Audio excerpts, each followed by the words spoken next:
So hello everyone. आप सबका स्वागत है आपके अपने इस प्यारे से यूट्यूब चैनल एसएसबी जर्नी पर।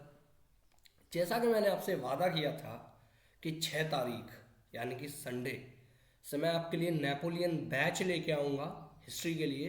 तो मैं हाजिर हूँ उस बैच के साथ। और आज हम स्टार्ट करेंगे जो कि मोस्ट इम्पोर्टेंट टॉपिक है, राइजिंग ऑफ मगध एम्पायर।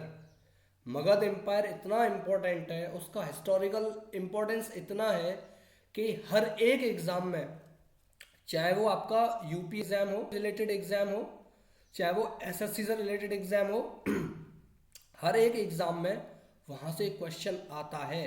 तो मैं कोई भी चीज नहीं छोड़ने वाला हूं, ठीक है।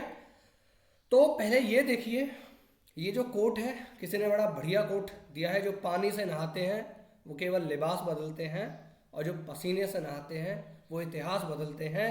और हमें जो इतिहास है वो बदलने की ज़रूरत नहीं है, जो किताब वाला इतिहास है वो बदलने की ज़रूरत नहीं है।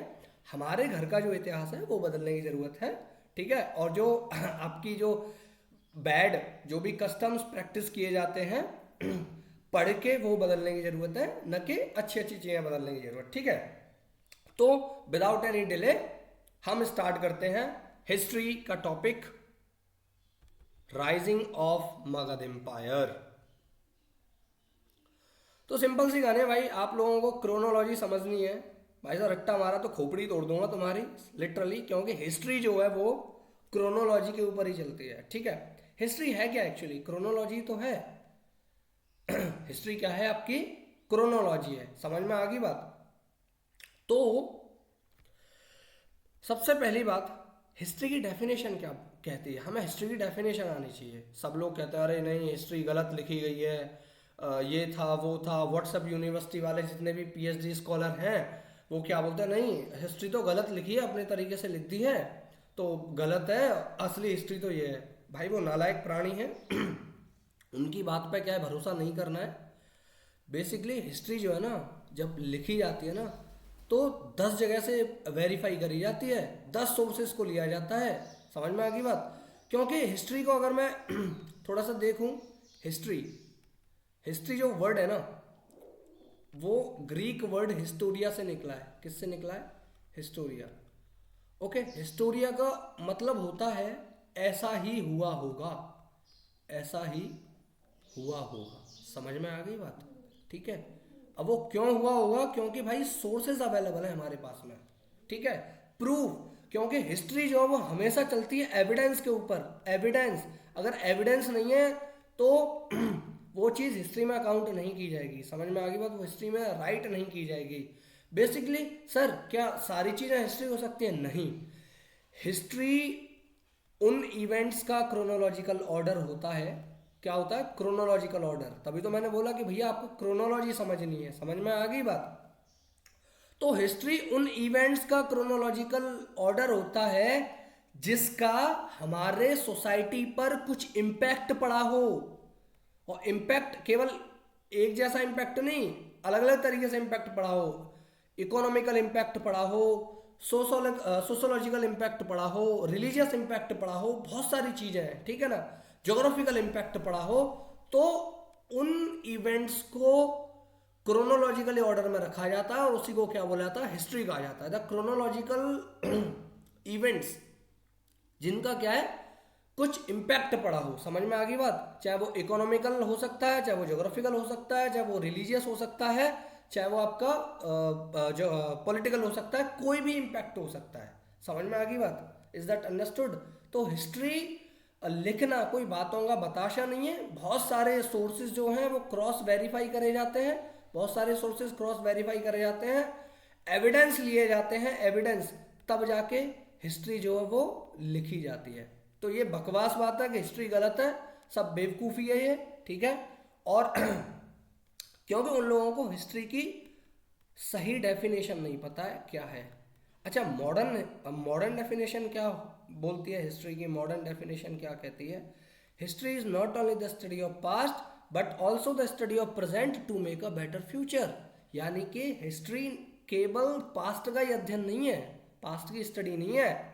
हिस्ट्री जो है वो प्रेजेंट की भी स्टडी है ताकि बेटर फ्यूचर को बना सकें। Is that understood? तो बेसिकली हमें हिस्ट्री पढ़नी चाहिए।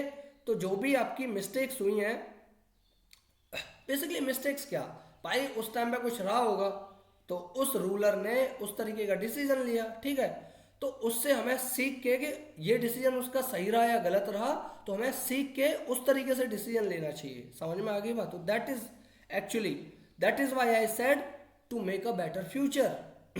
समझ में आ गई बात?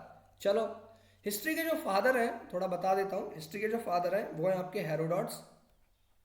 हेरोडोट्स हेरोडोट्स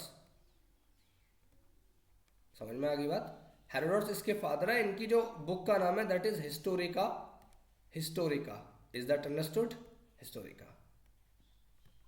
तो हमें याद रखनी है, ये हमारे ग्रीक थे। समझ में आ गई बात? चलो थोड़ा आगे चलते हैं। और दैट्स नाइस, 16 महाजनपदास, ठीक है। देखो एक्चुअली हुआ क्या, कौन आए? आर्यंस आए। आर्यंस आए। आर्यंस जो आए थे वो पेस्टोरल थे पहले, मतलब क्या है कि खाना बदोश थे, मतलब इधर से उधर जो घूमते रहते थे। तो मैक्स मूलर की अगर हम माने तो मैक्स मूलर बोलता है कि आर्यंस जो है वो सेंट्रल एशिया से आए। सेंट्रल एशिया की ट्राइब थी, वो इंडिया में आई। अब आर्यंस जैसी आए तो वो बेसिकली जो बसे यहाँ के, वो कबीले के फॉर्म में बसे, कबीले। अब बहुत सारे कबीले मिले तो उन्होंने क्या बना लिया? जन बना लिए, जन। फिर यही जन जो है वो आगे चल के जनपदों में चेंज हो गए। आजकल जनपद जिले से बोलते हैं, जनपदों में चेंज हो गए। और यही जनपद जो है क्या बन गए? महाजनपद बन गए। Mahajanapada, mahajanapada. Is that understood? कबीले बेसिकली आर्यन कल्चर की, महाजनपद, आर्यन कल्चर की जो सबसे छोटी जो यूनिट होती थी वो फैमिली होती थी। फैमिली, फैमिली या कुल बोलते थे। जैसे कुल जो वो मिलके बनाता था हमारा ग्राम। ग्राम मतलब विलेज, विलेज बनाता था, ठीक है। विलेज जो है वो क्या बनाते थे? विश्व बनाते थे। विश्व जो है जन बनाते थे। जन जो है वो जनपद बनाते थे। और जनपद जो है वो महाजनपद बनाते थे। तो कुछ इस तरीके का था सिस्टम। ओके, तो अब देखो मैंने बोला ना कि हिस्ट्री जो है वो सोर्सेस के ऊपर डिपेंड है, ठीक है। बहुत सारे सोर्सेस लिए जाते हैं तब जाके हिस्ट्री जो है लिखी जाती है। तो 16 महाजनपद के सोर्सेस क्या क्या हैं? देखो सुनो, हमारे बहुत बड़े व्याकरणविद थे, यानी कि उन्होंने ग्रामर, व्याकरण की रचना करी थी। पणिनि, क्या नाम था उनका? ऋषि पणिनि, ठीक है। तो पणिनि ने एक बुक लिखी थी, उसका नाम था अष्टाध्यायी, जो कि संस्कृत लैंग्वेज में लिखी थी। उनमें 40 जनपदों का उल्लेख है। ये क्या है? महाजनपद है, यानी कि बहुत सारे जनपद मिलके महाजनपद बनाते हैं ना। तो उसमें क्या है? 40 जनपदों का उल्लेख है। समझ में आ गई बात? वहां पर 40 जनपदास का क्या है? उल्लेख है। बुद्धिस्ट लिटरेचर की माने तो एक बुद्धिस्ट लिटरेचर है अंगुत्तर निकाय। ये वही अंगुत्तर निकाय है जहां वो डाकू अंगुलिमाल और महात्मा बुद्ध की कहानी मिलती है। ये वही अंगुत्तर निकाय है। समझ में आ गई बात? तो क्या है कि अंगुत्तर निकाय में 16 आपके महाजनपदों का उल्लेख मिलता है। जबकि एक और निकाय है, एक और आपका टेक्स्ट है, बुद्धिस्ट टेक्स्ट, दैट इज दीर्घ निकाय। उसमें आपका 12 आपके महाजनपदों का क्या मिलता है? उल्लेख मिलता है। समझ में आ गई बात? ओके। एक जैन लिटरेचर है भगवती सूत्र। भगवती सूत्र में भी क्या मिलता है? आपका 16 महाजनपदों का क्या है? उल्लेख मिलता है। तो ये कुछ सोर्सेज हैं महाजनपदों के बारे में। अब चलो चलते हैं नेक्स्ट। अब देखो महाजनपद और उनकी कैपिटल्स, और बेसिकली हम कैसे याद रखेंगे मॉडल लोकेशन क्या है उनकी, ठीक है। उससे जैसे अंग, अंग का नाम सुना होगा, महाभारत से भी रिलेटेड है, क्योंकि अंग का ही राज्य सौंपा था महावीर कर्ण को। देखो कर्ण मेरे आइडियल हैं, कर्ण और भगवान राम दोनों ही मेरे आइडियल हैं, ठीक है।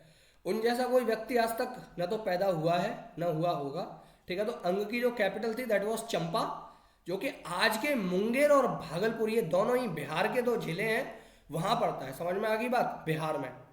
दूसरा था मगध, जो कि सबसे शक्तिशाली भी साबित हुआ। वो क्यों हुआ मैं आगे चल के बताऊंगा। तो कैपिटल थी राजगृह, बाद में पाटलिपुत्र हो गई। और जो आज की जो लोकेशन है दैट इज गया और पटना, ये एरिया है। समझ में आ गई बात? पाटलिपुत्र को आजकल पटना भी बोला जाता है। समझ में आ गई बात? काशी जो है दैट वाज वाराणसी, इसकी कैपिटल क्या थी? वाराणसी थी। और आज का जो लोकेशन है दैट इज बनारस। वत्स, वत्स जो था कौशाम्बी इसकी कैपिटल थी। और आज का जो प्रयागराज या इलाहाबाद पड़ता है वो कहीं ना कहीं वत्स वाला जो एरिया था।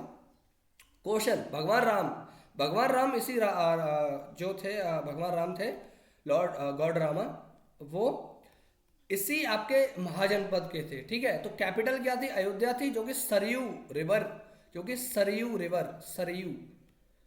रिवर के बैंक पे जो है सिचुएटेड थे, और बेसिकली ईस्टर्न यूपी में ये पड़ता है। और जो आज की गोंडा डिस्ट्रिक्ट है वो कहीं ना कहीं इसी का पार्ट थी, है ना? समझ में आ गई बात? गोंडा हुआ, पहले तो अयोध्या का नाम फैजाबाद था, लेकिन रिसेंटली नाम चेंज कर दिया और उसका नाम अयोध्या कर दिया। ठीक है, सूरसेन मथुरा वाला एरिया है, कैपिटल मथुरा ही थे, और आजकल वो मथुरा में ही कंसिडर की जाती है। ठीक है, पांचाल, ये पांचाल पता है? पांचाली याद आ गया होगा, महाभारत वाली पांचाली, यानी कि द्रौपदी। क्या नाम? द्रौपदी। कहीं ना कहीं द्रौपदी जो थी वो यहीं की थी। ठीक है, कैपिटल थी अहिछत्र या काम्पिल्य। जो मॉडर्न लोकेशन है वो आपकी बरेली है। ठीक है, बरेली, बदायूं, ये सभी मॉडर्न लोकेशन में आते हैं। ठीक है, आगे चलते हैं। मत्स्य की जो कैपिटल थी दैट वाज विराटनगर, है ना?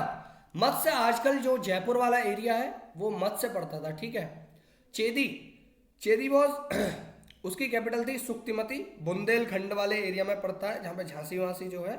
और जो बरेली वाला एरिया आजकल उसे रुहेलखंड बोलते हैं। क्या बोलते हैं? रुहेलखंड।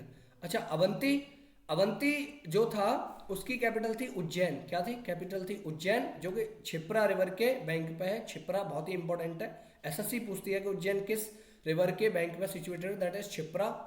और बेसिकली इसकी जो मॉडर्न लोकेशन है that is MP and Malwa plateau वाले जो भी आपके डिस्ट्रिक्ट आते हैं वो कहीं ना कहीं अवंती महाजनपद में कंसीडर किए जाते थे उस टाइम पे।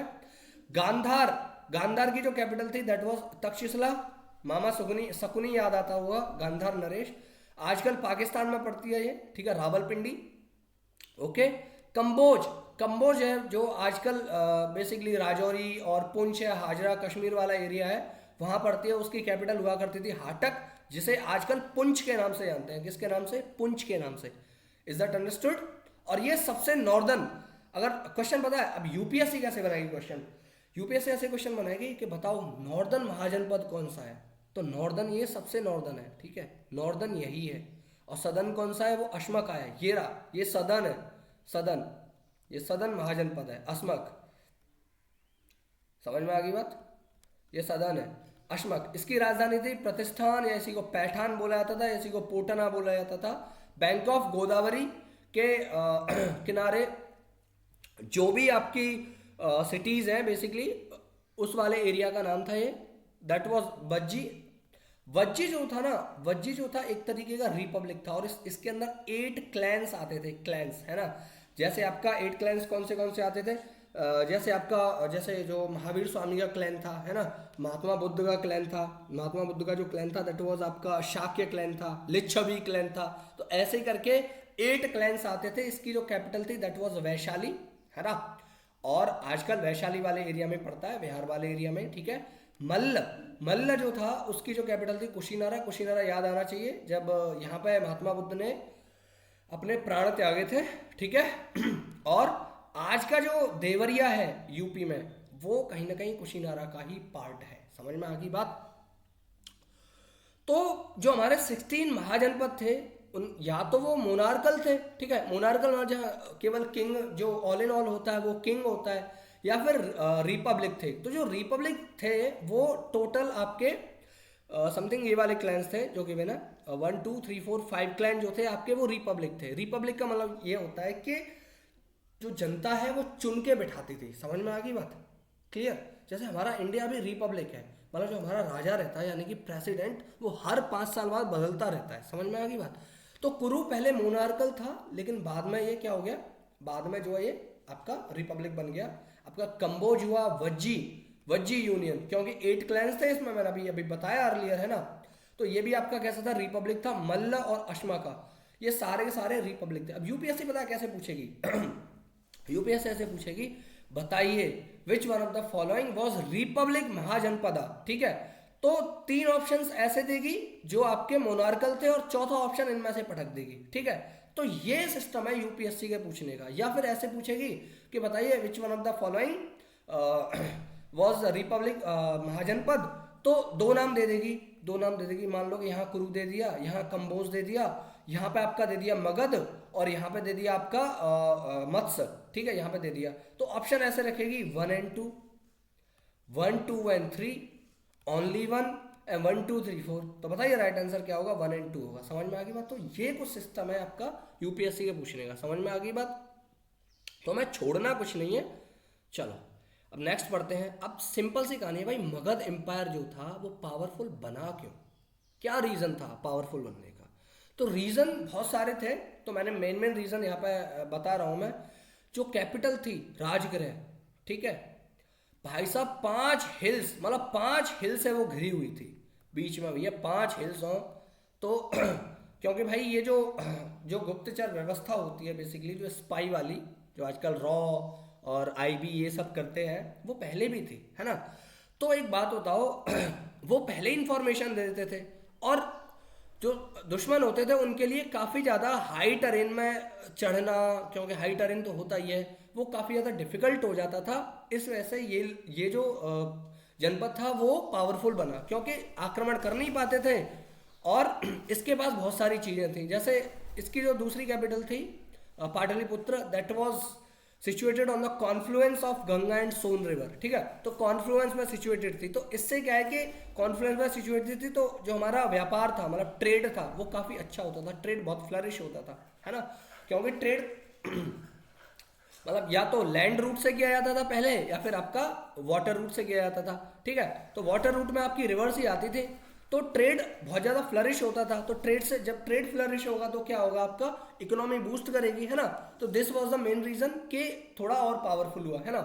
दूसरी चीज, एलिफेंट बहुत प्रेजेंट थे आपके मगध के जंगलों में, जंगल्स में एलिफेंट बहुत ज़्यादा मात्रा में जो है वो प्रेजेंट थे। अब एलिफेंट इन्होंने रिक्रूट करे अपनी रेगुलर आर्मी में, एलिफेंट रिक्रूट करे, उन्हें ट्रेन किया, और उनका यूज करते थे वॉर्स के दौरान। समझ में आ गई बात? दूसरी चीज, आयरन ओर्स की अवेलेबिलिटी थी मगध साम्राज्य में बहुत ज्यादा। अब इन आयरन ओर्स का क्या किया जाता था, मतलब वही शस्त्र बनाए जाते थे, तलवार हुई, भाला हुआ, बहुत सारी चीजें, ठीक है। जब आयरन ओर्स इजीली अवेलेबल हो रहा है तो शस्त्र बनाने में कोई प्रॉब्लम नहीं आएगी। तो इस चीज ने क्या किया, और स्ट्रेंथन किया मगध एम्पायर को, ठीक है। और सबसे बड़ी बात, डिप्लोमेटिक और ग्रेट किंग्स थे, है ना, काफी ज्यादा डिप्लोमेटिक थे। अभी मैं जैसे ही किंग्स पढ़ाऊंगा ना तो वो डिप्लोमेसी कैसी कैसी रखी उन्होंने, वो सब मैं बताने वाला हूँ। समझ में आ गई बात? तो अगर एक बात बताऊं, लीडर अच्छा हो ना, लीडर अगर अच्छा होता है ना, तो कम रिसोर्सेज में भी वो जितवा सकता है। समझ में आ गई बात? तो डिपेंड ऑन लीडर्स। तो सबसे बड़ी बात, मगध के पास लीडर बहुत अच्छे थे, ओके। तो पहली जो डायनेस्टी आती है वो आती है हर्यका डायनेस्टी, क्योंकि मैंने बोला ना कि हिस्ट्री जो वो प्रूफ्स पे चलती है। अब ये प्रूफ मिला नहीं है। अगर महाभारत काल का जो बोले हैं, महाभारत काल में एक बृहद्रथ वंश हुआ करता था, बृहद्रथ वंश। हमारे पुराण बताते हैं, हमारे पुराण जो है वो बताते हैं कि बृहद्रथ वंश हुआ करता था, और इस बृहद्रथ वंश का जो संस्थापक था वो खुद राजा बृहद्रथ था, और उसका पुत्र था जरासंध, ठीक है। जरासंध नाम सुना ही होगा, महाभारत टाइम से रिलेटेड है ये जरासंध, ठीक है। भीम ने मारा था इसको। तो ये इसका सबसे शक्तिशाली शासक था, ठीक है। लेकिन जैन टेक्स्ट में, बुद्धिस्ट टेक्स्ट में, क्योंकि बाद में लिखे गए, तो रिलायबल सोर्स यही है। तो दैट इज वाई कि पुराणों को इतना रिलायबल नहीं माना जाता। समझ में आ गई बात? क्योंकि पुराण जो है ना, वो हमें रिटन टेक्स्ट नहीं मिले हैं, चक्कर ये है, ठीक है। तो उनको, मैंने बोला ना, हिस्ट्री एविडेंस के ऊपर चलती है। तो रिटन जो टेक्स्ट मिले हैं वो जैन टेक्स्ट और बुद्धिस्ट टेक्स्ट मिले हैं, तो उनको जो है वो माना जाता है, आपका एविडेंस माना जाता है। समझ में आ गई बात? तो वैसे तो पुराणों की माने तो जो हमारा बेसिकली मगध एम्पायर था, उसकी जो स्थापना करी थी वो बृहद्रथ ने करी थी, और जरासंध का जो संबंध है वो कहीं ना कहीं इसी से है। लेकिन जैन और बुद्धिस्ट टेक्स्ट की माने तो हर्यका डायनेस्टी वाज द सबसे प्रतापी डायनेस्टी, है ना, जिसका जो टाइम पीरियड है दैट इज 544 to 412 बीसी मतलब बिफोर क्राइस्ट। आजकल इसकी जगह पे बीसीई का यूज होता है, या एडी की जगह पे यूज होता है। एडी मतलब एनो डोमिनी, ईसवी बोलते हैं। आजकल एडी की जगह पे सीई का यूज होता है, दैट इज कॉमन एरा, मतलब एक ही है। कॉमन एरा मतलब ईसवी, बीसीई मतलब बिफोर क्राइस्ट, ईसा पूर्व। Is that understood? तो भाई हर्यक डायनेस्टी वाले जितने भी किंग्स थे उन्होंने पापा लोगों को मार मार के जो है गद्दी हत्याई। ठीक है, समझ में आ गई बात। तो पहला जो किंग था दैट वाज आपका बिम्बिसारा। ठीक है, कौन था? बिम्बिसारा।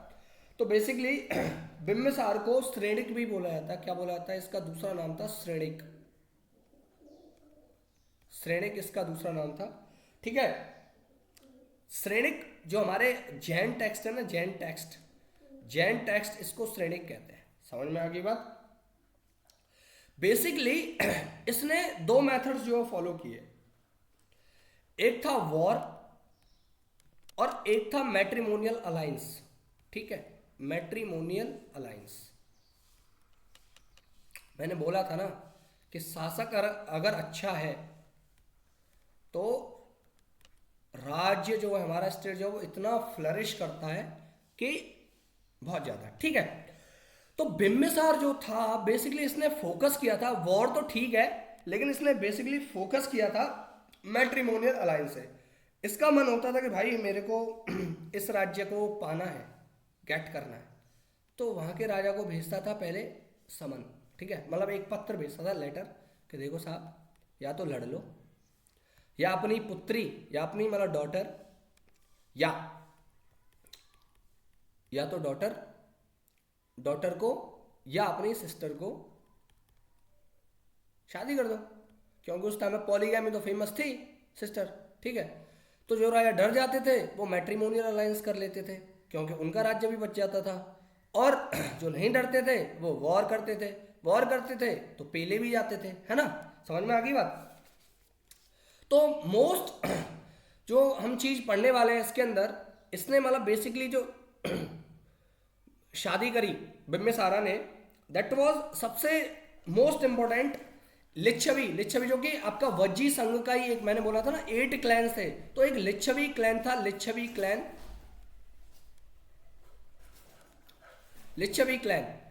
क्लैन का एक रूलर था, दैट वाज चेटक।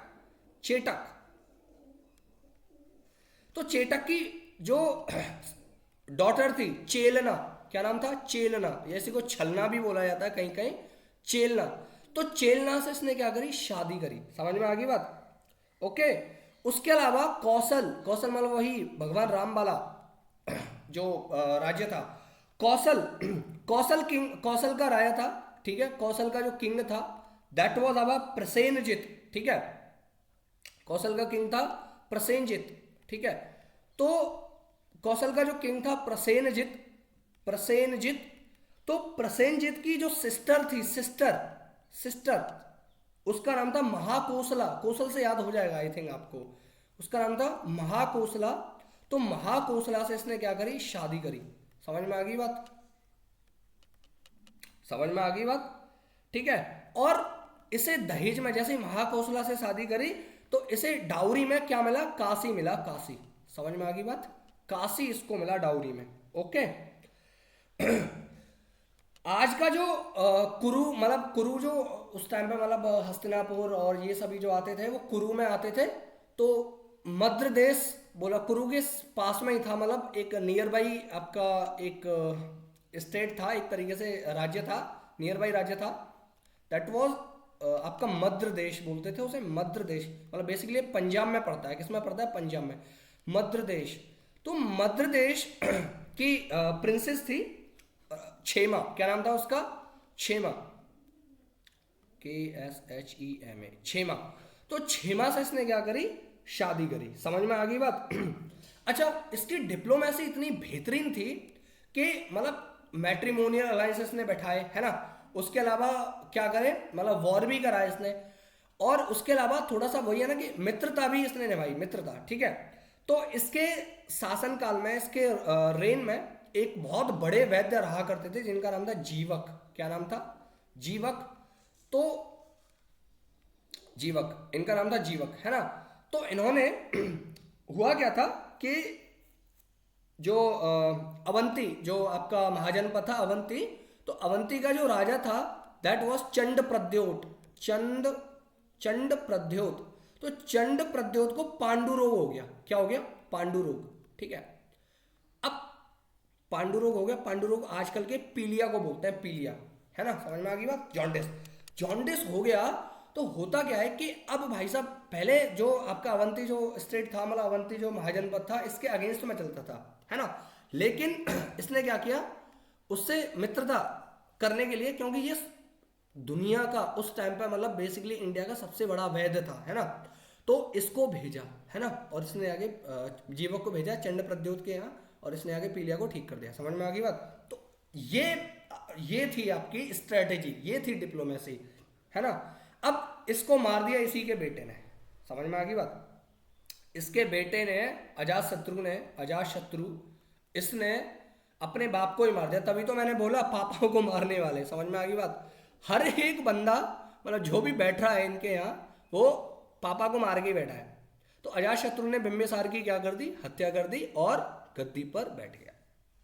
समझ में आ गई बात। अजातशत्रु को बेसिकली कुणिक बोला जाता है। क्या बोला जाता है, कुणिक। क्या बोला जाता है भाई, कुणिक। यहां लिख देता हूं मैं, कुणिक बोला जाता है, कुणिक। ओके।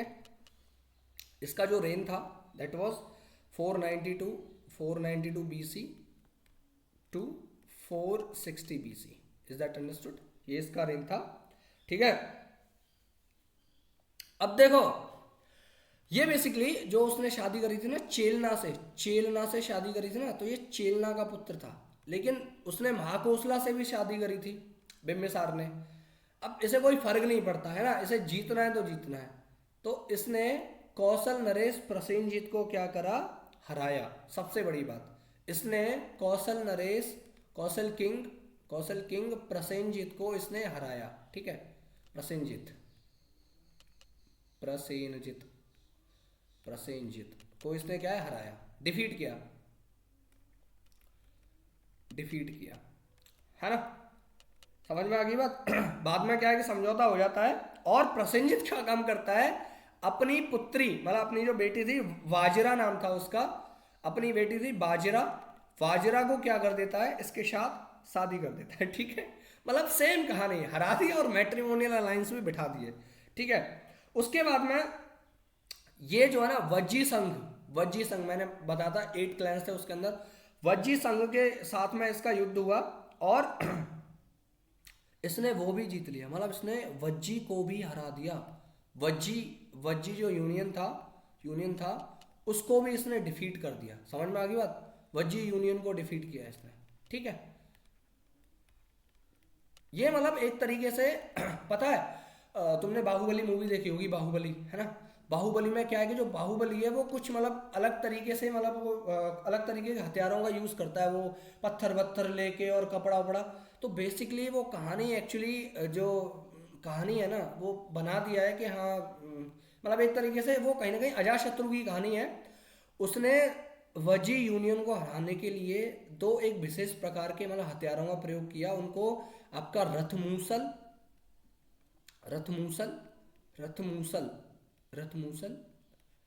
दूसरे को बोला जाता महाशिला कंटक। तो इन हथियारों का यूज किया था, महाशिला कंटक, इन हथियारों का यूज किया था आपके अजातशत्रु ने वज्जी यूनियन को हराने में। समझ में आ गई बात। अच्छा, इसने जैन एंड बुद्धिस्ट दोनों आपके रिलीजन्स थे उनको प्रिजर्व किया, ठीक है। बुद्धिस्ट को प्रिजर्व किया इसने, ठीक है, प्रिजर्व, ठीक है, नर्चर किया उनको। समझ में आ गई बात, क्लियर, यहां तक चीजें समझ में आ गई, है ना। उसके अलावा इसी के टाइम पे इसको मतलब शासन करते हुए 8 इयर्स हुए थे, और 8वें साल में महात्मा बुद्ध को, है ना, बुद्ध को महापरिनिर्वाण जो है वो प्राप्त हुआ था। इसके 8वें साल में बुद्ध को क्या हुआ, महापरिनिर्वाण मतलब जो मोक्ष की प्राप्ति कर लेते हैं, तो बौद्ध जो भी लैंग्वेज है उसको महापरिनिर्वाण बोलते हैं। महापरिनिर्वाण जो है वो प्राप्त हुआ था। समझ में आ गई बात। अच्छा जी इसी के टाइम पे सबसे पहली जो कॉन्ग्रीगेशन हुई थी, बौद्ध संगीति बोलते हैं, फर्स्ट कॉन्ग्रीगेशन हुई थी इसी के टाइम पे हुई थी, अजातशत्रु के टाइम पे। फर्स्ट कॉन्ग्रीगेशन ऑफ बौद्ध मतलब पहली बौद्ध संगीति फर्स्ट कॉन्ग्रीगेशन, ठीक है, पहली बौद्ध संगीति हुई थी, पहली बौद्ध संगीति जो कि सप्तपर्णी गुफा में हुई थी, पहली बौद्ध संगीति, है ना, जो कि कहाँ हुई थी, सप्तपर्णी गुफा, है ना, राजगृह में है, राजगृह के नियर बाई थी, राजगृह, राजगृह, ठीक है, गुफा का नाम था सप्तपर्णी गुफा, ठीक है, वहां पे पहली बौद्ध संगीति हुई थी, सप्तपर्णी गुफा। ओके, ठीक है। इसके जो लीडर थे, बेसिकली इसको लीड किया था पहली कॉन्ग्रेगेशन को, वो महाकश्यप ने जो है लीड किया था, ठीक है, वही थे मुनि महाकश्यप, महाकश्यप, ठीक है। ओके, समथिंग 483 बीसी की बात है, 483 सम अराउंड बीसी, ये जो है वो हुई थी। Is that understood? अच्छा, अब वो बोलता है ना tit for tat, measure for measure. Ajatashatru को इसके बेटे उदयन ने मार दिया, ठीक है, अजाशत्रु को इसके बेटे उदयन, या फिर उसको उदयभद्र भी बोलते हैं, तो उदयन ने इसको मार दिया और बैठ गया भैया मगध की गद्दी पर, ठीक है। उदयन ने अजाशत्रु को मार के, पापा को मार के, और कहाँ बैठ गए, गद्दी पर बैठ गए, ठीक है। इसने एक नया नगर बसाया, सबसे इंपॉर्टेंट, पहले मैं इसका वो लिख देता हूं टाइम पीरियड, ये इसने 460 एडी बीसी से आपका 444 बीसी तक इसने क्या किया, रूल किया। और सबसे बड़ी बात, इसने पाटलिपुत्र, पाटलिपुत्र, पाटलिपुत्र या उसी को कुसुमपुर बोला जाता था पहले, कुसुमपुर। भाई साहब पता है यूपीएससी यही पूछेगी कि बताइए which one of the following was the another name of Pataliputra, तो 4-5 नाम दे देगी, ठीक है। तो आंसर क्या है, कुसुमपुर, है ना। तो कुसुमपुर को इसने बसाया था, पाटलिपुत्र को बसाया, ठीक है। He founded Pataliputra and also made his capital, मतलब शिफ्ट कर दिया इसने राजगृह से जो है वो पाटलिपुत्र को कैपिटल में शिफ्ट कर दिया। समझ में आ गई बात, को बसाया, सबसे पहले इसने बसाया और वहीं इसने क्या है, शिफ्ट कर दी कैपिटल, ठीक है। Shifted, shifted to Pataliputra, shifted to, shifted to shifted to from Rajgriha, Rajgriha. Is that understood? Okay, आगे बढ़ते हैं। बेसिकली इसके 3 पुत्र थे, अनिरुद्ध, मुंडक, ठीक है। अब उसके बाद में नागदाशक था, ठीक है, बारी बारी से राज्य किया उन्होंने, और जो लास्ट रूलर था दैट वाज नागदाशक। क्या नाम था लास्ट रूलर इसका इसी का बेटा था नागदाशक, नागदाशक, नागदाशक, ठीक है। तो नागदाशक की हत्या कर देता है शिशुनाग, शिशुनाग जो है वो मार देता है नागदाशक को, ठीक है, और मगध की गद्दी पर बैठता है और एक नए वंश की स्थापना करता है, दैट वाज शिशुनाग वंश। ओके,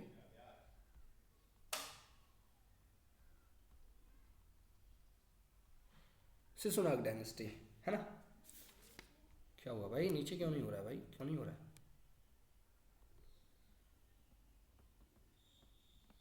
बस बस बस, ठीक। शिशुनाग डायनेस्टी, इसका जो टाइम पीरियड था शिशुनाग डायनेस्टी का, that was 412 BC to 344 BC. Okay, तो मेजर इसका जो अचीवमेंट था, इसने अवंती, अवंती याद आना चाहिए मेरे को, चंड प्रद्योत जहां जीवक को भेजा था, ठीक है। तो अवंती, अवंती को इसने जीत कर, मतलब अवंती को इसने जीत कर मगध साम्राज्य में ऐड कर लिया था, ठीक है। अवंती को जीता, अवंती को जीता और he won Avanti and add up in Magadha empire. Okay, जीता एंड ऐड कर लिया, कहाँ कर लिया ऐड, जोड़ लिया, कहाँ जोड़ लिया भाई, मगध में जोड़ लिया, ठीक है, add in Magadh. Is that understood? ये बहुत बड़ी अचीवमेंट थी। और सबसे बड़ी बात, इसने कैपिटल शिफ्ट कर दी। उदयन ने कहाँ करी थी कैपिटल शिफ्ट, उसने करी थी आपकी, उदयन ने कहाँ करी थी, उदय ने करी थी पाटलिपुत्र में, लेकिन इसने जो है वो कैपिटल शिफ्ट कर दी पाटलिपुत्र से, कहाँ कर दी, पाटलिपुत्र से कहाँ कर दी, पाटलिपुत्र से कर दी आपकी वैशाली में, पाटलिपुत्र टू वैशाली। समझ में आ गई बात, ठीक है। इसके बाद में इसका बेटा था जिसका नाम था कालाशोक, कालाशोक, कालाशोक या इसी को बोला जाता है काकवर्ण, काकवर्ण। वो इसके बाद में गद्दी पे बैठता है, ठीक है। ये इंपॉर्टेंट इस वजह से है क्योंकि सेकंड बुद्धिस्ट काउंसिल या कॉन्ग्रीगेशन इसके टाइम पे हुई थी, सेकंड बुद्धिस्ट काउंसिल इसी के टाइम पे हुई थी, बुद्धिस्ट काउंसिल। अच्छा एक बात बताओ, कैपिटल जब इसकी वैशाली है तो कहाँ होगी, वैशाली में ही होगी बुद्धिस्ट काउंसिल जो है वो ऑर्गेनाइज हुई थी ओके, जो कि कहाँ पे हुई थी, वैशाली में हुई थी। Is that understood? और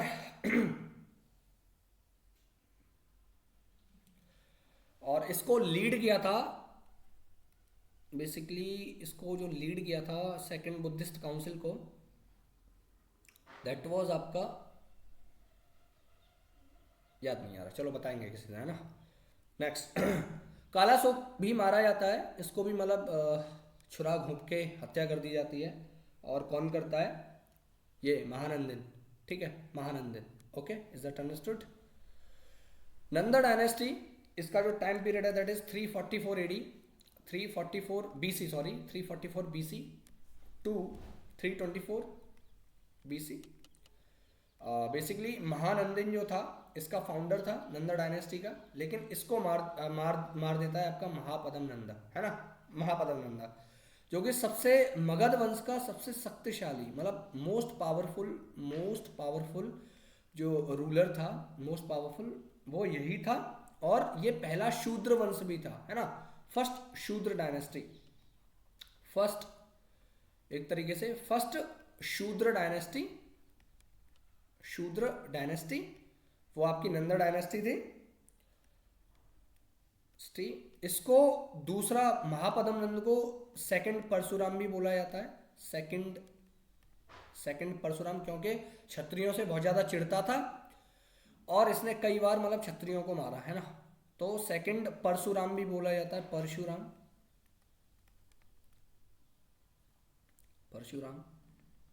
समझ में आ गई बात, ठीक है, ओके। अच्छा, इसने जो इंपॉर्टेंट काम किया वो ये था, इसने पहली बार जो है ना, पहली बार कलिंग को जीता। आज का जो उड़ीसा है, उड़ीसा, ठीक है, वो पहले कलिंग के नाम से जाना था, तो फर्स्ट रूलर था ये जिसने कलिंग को जीता पहली बार, ठीक है। और वहां पे एक नहर का निर्माण करवाया, वहां पे नहर, ठीक है, कलिंग को जीता। और वहां क्या बनवाई, एक नहर बनवाई, एक कनाल बनवाई, एक कनाल बनवाई,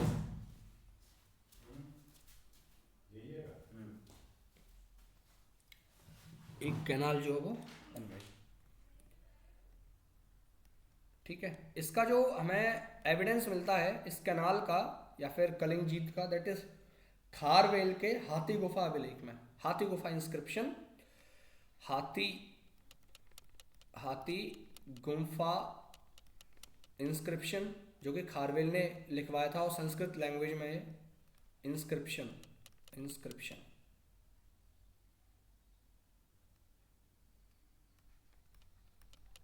ठीक है। किसने लिखवाया था ये, खारवेल एक रूलर का नाम है, खारवेल, ओके, ठीक है। वहां से कलिंग से ये जो महापदम नंद था, दैट वो महावीर जैन की मतलब एक प्रतिमा थी, उसको उठा लाया था, है ना। पुराणों में महापदम नंद को आपका एक राट की उपाधि दी गई है, एक राट, ओके, एक राट, या इसी को बोलते हैं एक छत्र, ये इसके टाइटल्स थे।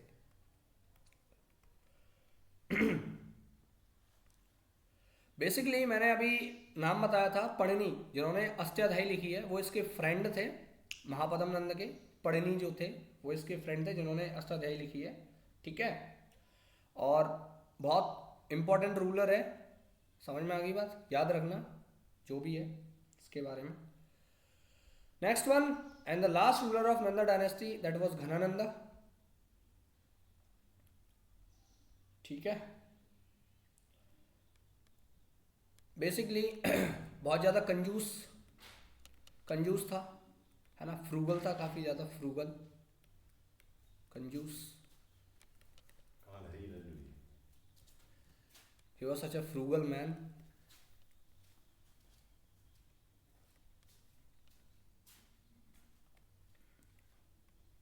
ठीक है, फ्रूगल था, बेसिकली जनता लाइक नहीं करती थी क्योंकि टैक्स इम्पोज करता रहता था, टैक्स इंक्रीज करता रहता था, ठीक है ना, ये रीज़न था। ठीक है, टैक्स इंक्रीज करने का, क्योंकि जनता इससे नाराज़ थी, है ना, इसी वजह से नाराज़ थी। अब इस चीज़ का फ़ायदा उठाया जनता, थोड़ी मतलब अनसेटिस्फाइड थी, सेटिस्फाइड नहीं थी इससे, इसी चीज़ का फ़ायदा उठाया हमारे चंद्रगुप्त मौर्य ने। ठीक है, चंद्रगुप्त मौर्य, चंद्रगुप्त मौर्य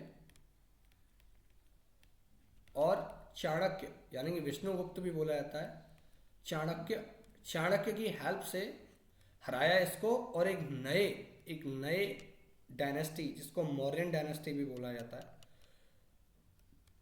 मौर्यन डायनेस्टी को इस्टेब्लिश करा। Is that understood? That was our lecture. Okay, now मैं विदा लेता हूँ, और इसी तरीके से करेंगे, कोई भी क्वेश्चन छोड़ेंगे नहीं। ठीक है, और यहाँ से बाहर कुछ नहीं आने वाला है किसी भी एग्जाम में। ठीक है, जय हिंद।